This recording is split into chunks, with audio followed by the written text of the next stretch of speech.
talk to Chloe Dobbs, one of my all-round favourite people. She's also a political commentator at that, very popular on this channel.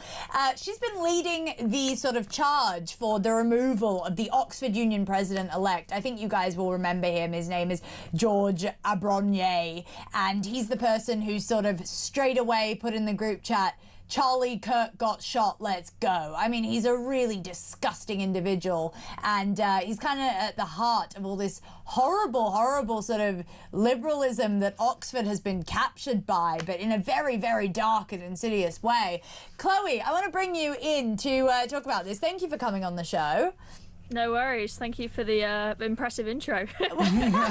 Well, you're an impressive lady. I mean, talk to me about this. What's been going on? So George has had a vote of no confidence, which I was quite frankly surprised by.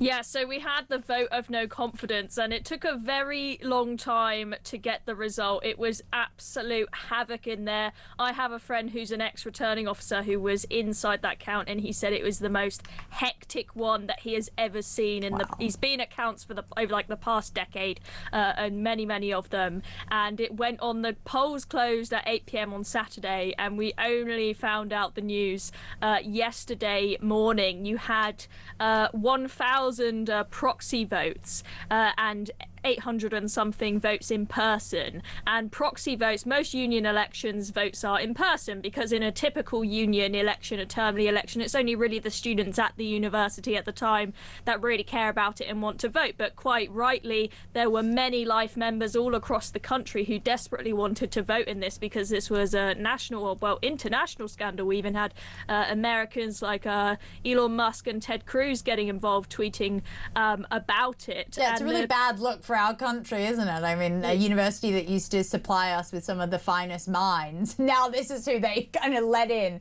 I know this is absolutely shocking that this man was even let into the university, let alone able to rise to the position of Oxford Union president. But anyway, so they decided, the extraordinary returning officer decided to allow proxy votes, and you had people running around like headless chickens at the Thursday night debate before the vote, telling everybody that proxy votes are racist, and the only reason they've allowed proxy votes is so that they can remove a black man from power, because of course all of us are Life members. We're a bunch of evil, racist, far-right bigots in their opinion. They've consequently now moved another motion of no confidence in the current president, Moosa Harraj. That vote is going to take place tomorrow, so no doubt there'll be another long count, on the basis that they're blaming Moosa, claiming he's the one that allowed the proxy votes, even though it's the extraordinary returning officer that decided that, on the basis that he's a racist, even though the guy is a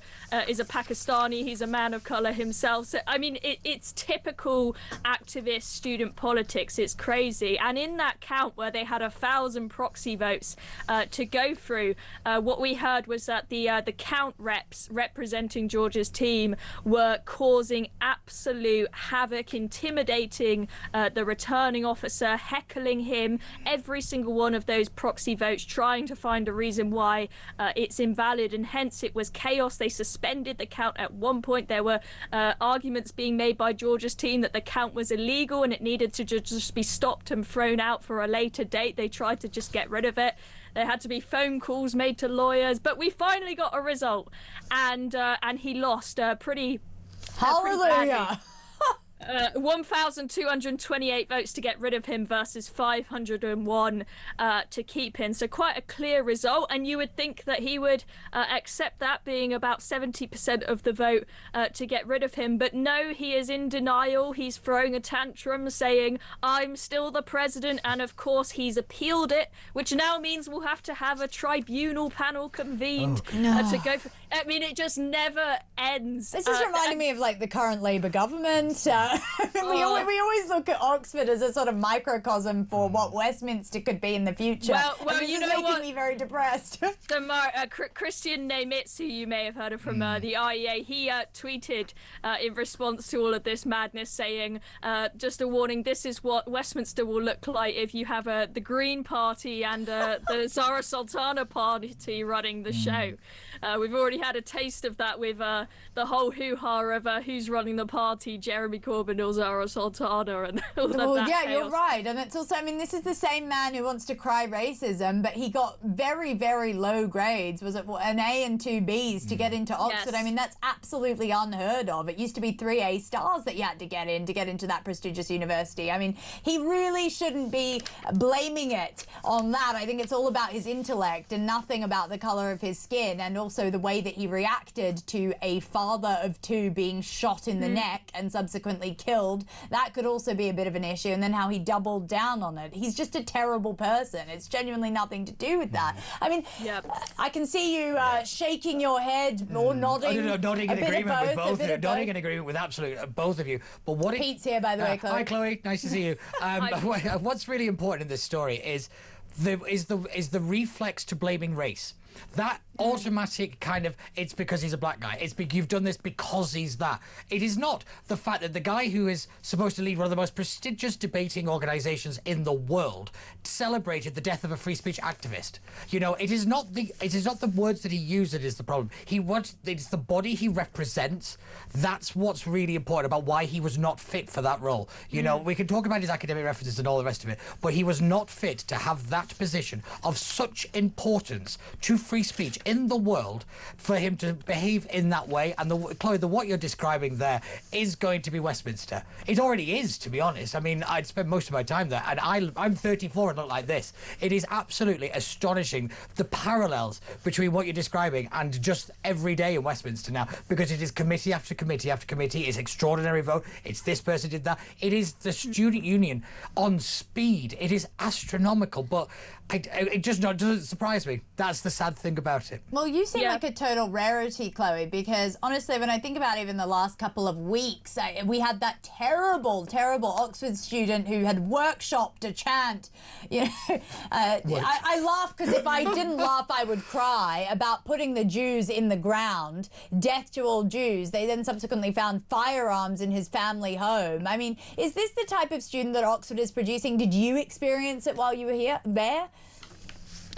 Yes, there's a lot of this craziness going on at Oxford, and it is really sad because I think that the Oxford admission system is actually very good in that the way that they interview people, they are looking for people who have brilliant critical thinking skills, who can engage with different and controversial ideas in a thoughtful and nuanced way. But what happens is that you get these smart kids come in, and then a bunch of them get captured by these activist student societies, who then seem to throw all of that out the window, at least whilst they're outside of their tutorials, and they just revert back to crying racism and fascism whenever someone says something that they disagree with. And a few people are able to ruin it for the rest of the students, because you just need a few people who you know will cancel you and launch a tirade against you and try to have you banned from every student society and have you put in every single student paper and called a racist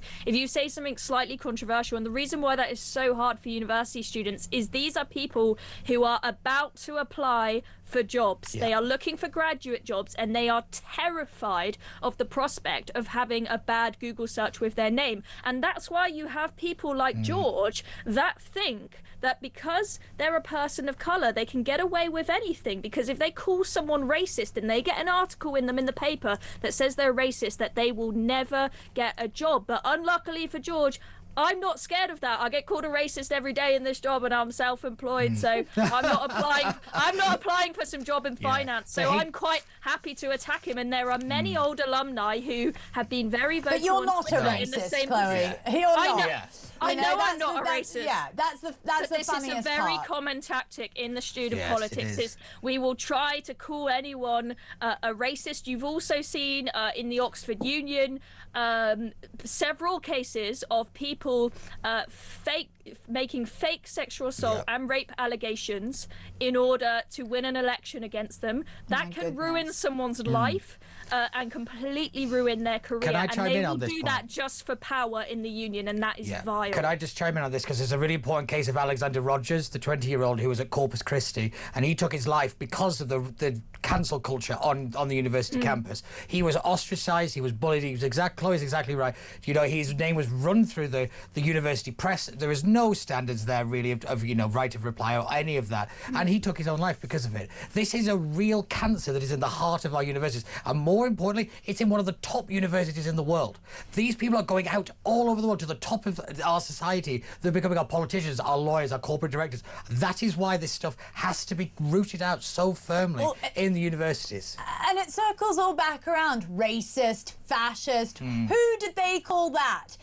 Charlie Kirk. They said that was who he was, and that then led to some very, very violent death cult type extremism from at least what we know from someone who was quite left-leaning. So this is the power of those words when you just bandy them about to anyone that you disagree with. And I think that the Charlie Kirk murder really, really showed what can be done when you sort of throw those insults away like that. Chloe, thank you so much for joining me on the show tonight. And I really appreciate. Keep doing what you're doing. Keep getting called, whatever.